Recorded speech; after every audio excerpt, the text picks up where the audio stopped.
पीले दांत वाली बहू। रंजना कभी ब्रश नहीं करती थी।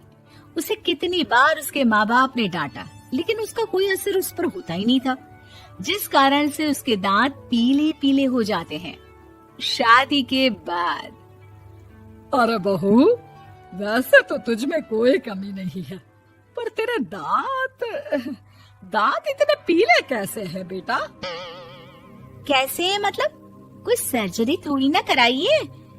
वो तो क्या नाम, मैं ब्रश नहीं करती थी तो पीले हो गए। अब क्या करूं? आप कहें तो लाल करवा लूं या फिर काले? यार ये क्या है, क्यों माँ से लड़ रही हो? लड़ रही हूँ? अरे मैं लड़ रही हूँ या ये बोल रही है कि दांत पीले हैं, पीले। अरे तपस्या थोड़ी ना की है इन्हें पीले करने के लिए। बकायदा ब्रश नहीं किया है 20 साल तक, तब जाकर। छी, कैसी बात कर रही हो? ये उस वक्त तो पीले नहीं थे जब हम लोग तुम्हें देखने आए थे।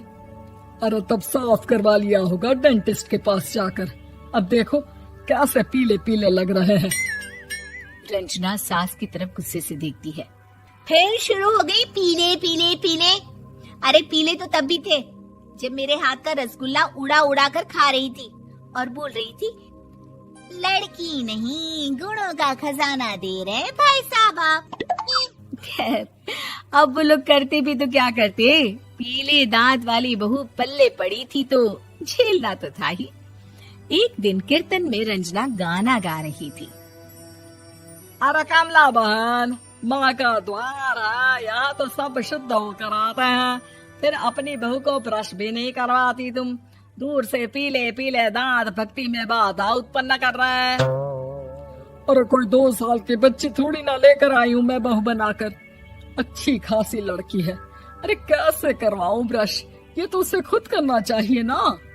अब माँ बाप तो इसके जैसे तैसे निपटा दिए, ये नहीं सोचा कि सास कैसे संभालेगी। सास बहू को लेकर घर आ जाती है, लेकिन सोच लेती है कि अब इसे लेकर कहीं नहीं जाएगी। अगले रोज बहू कहती है, अरे क्या हो गया, मंदिर नहीं जाना क्या? कीर्तन का वक्त हो रहा है। मेरी मधुर वाणी से कान्हा जी जागते हैं और सोते हैं। आप तो जानती है ना उनकी भक्ति में कितना मन लगता है मेरा। वो क्या है ना, तबीयत ठीक नहीं लग रही है मेरी, आराम करूंगी मैं। तबीयत ठीक नहीं लग रही? अभी तो मिथुन के गाने पर नाच रही थी आप, और अब बोल रही है कि तबीयत ठीक नहीं लग रही। अरे भक्ति में मन लगा लो सासू माँ, ऊपर जाना है, क्या मुंह दिखाओगी आप? हाँ? सास को बहू की बात पर गुस्सा आ जाता है। मैं क्या मुंह दिखाऊंगी, इसकी चिंता तो ना कर, समझी? अपने मुंह की चिंता कर, जो ये पीले पीले दांत लेकर हर जगह पहुंच जाती है। पता है लोग कितना मजाक बनाते हैं। ना जी ना, मैं नहीं जाना कहीं तेरे साथ।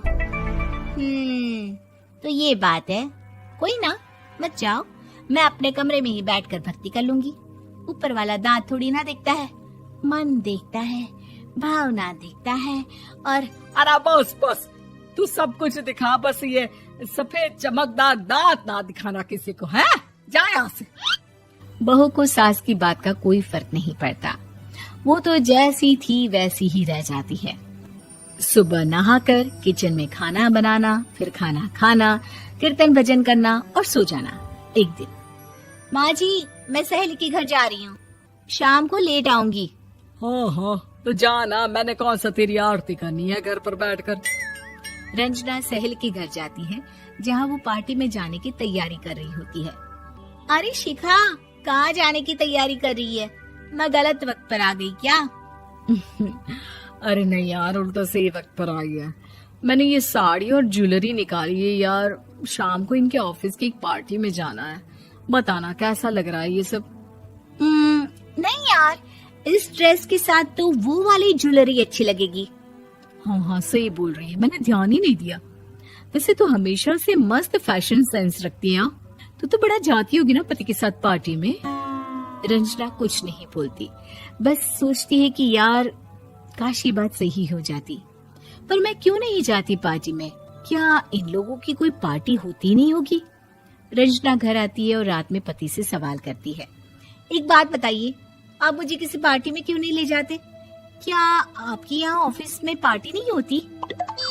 पति बेचारा क्या कहता कि दांत पीले हैं तुम्हारे इसलिए।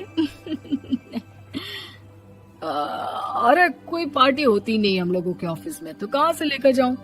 और मार्केट, मॉल, कहीं वीकेंड घूमना, कहीं तो। अरे यार, सारे हफ्ते में एक छुट्टी मिलती है, तो सोचता हूँ कि आराम ही कर लूं। क्यों? रंजना मन मार के रह जाती है। पहले कभी सास के साथ मंदिर जाया करती थी, लेकिन वो भी सास ने ले जाना बंद कर दिया। घर बैठी बैठी रंजना बोर हो जाती है। तभी उसे आइडिया आता है और वो मायके जाने का सोचती है। सासू माँ, 2 दिनों के लिए मम्मी के घर जा रही हूँ। अच्छा अच्छा ठीक है, आराम से जा। और हाँ, माँ से कुछ अच्छी आदत सीख कर आना कि कैसे शरीर के हर भाग की तरह दांतों की सफाई भी जरूरी होती है, समझी? शुरू हो गई ना आप। वो लोग आपकी तरह नहीं है कि छोटी छोटी बात का बतंगड़ बना दे। उन लोगों के लिए मैं मायने रखती हूँ, ना कि मेरे पीले पीले दांत। रंजना माँ को बिना बताए उन लोगों को सरप्राइज देती है, लेकिन जैसे ही वो दरवाजे पर पहुंचती है, अंदर देखती है कि घर वाले कहीं जा रहे होते हैं। अब माँ, काश रंजना दीदी के दांतों वाली प्रॉब्लम नहीं होती, तो वो भी हम लोगों के साथ चलती ना बुआ जी की बेटी की शादी में। हाँ बेटा, लेकिन अब उसे कौन समझाए कि उसको उसके पीले दांत नहीं दिखते, लेकिन उसके आसपास के लोगों को कितना एम्बैरेसिंग फील कराते हैं। मुझे तो कितनी बार उसके स्कूल की टीचर ने शिकायत की कि उसके साथ कोई लड़की बैठना भी नहीं चाहती, और ना ही कॉलेज में कोई उससे बात करना चाहता था। लेकिन पता नहीं क्यों उसे ये बात समझ में ही नहीं आती। कोई कमी नहीं है उस लड़की में, बस यही कि दांत पीले हैं। वो तो भला हो जीजा जी और उनकी माँ का, जो दीदी को जैसी है वैसे ही रखा हुआ है। रंजना को अपने घर वालों की बात सुनकर बहुत दुख होता है। वो सोचती है कि वो क्या करे, लेकिन फिर वो सीधा डेंटिस्ट के पास जाती है, अपने दांत चमकाती है और कसम खाती है कि वो रोज ब्रश करेगी। अरे क्या हो गया? तुम तो 2 दिनों के लिए गई थी ना, पर कोई ना, अच्छा है, चलो आ गई तो। रंजना सास के सामने आकर खड़ी हो जाती है और पूरी स्माइल करती है, उसके चमकदार दांतों को दिखाती हुई। हैं? चले मंदिर। माँ, मुझे माफ कर दीजिए, मैंने आप लोगों को बहुत एम्बैरेसिंग फील करवाया। मैं आज से रोज ब्रश करूंगी।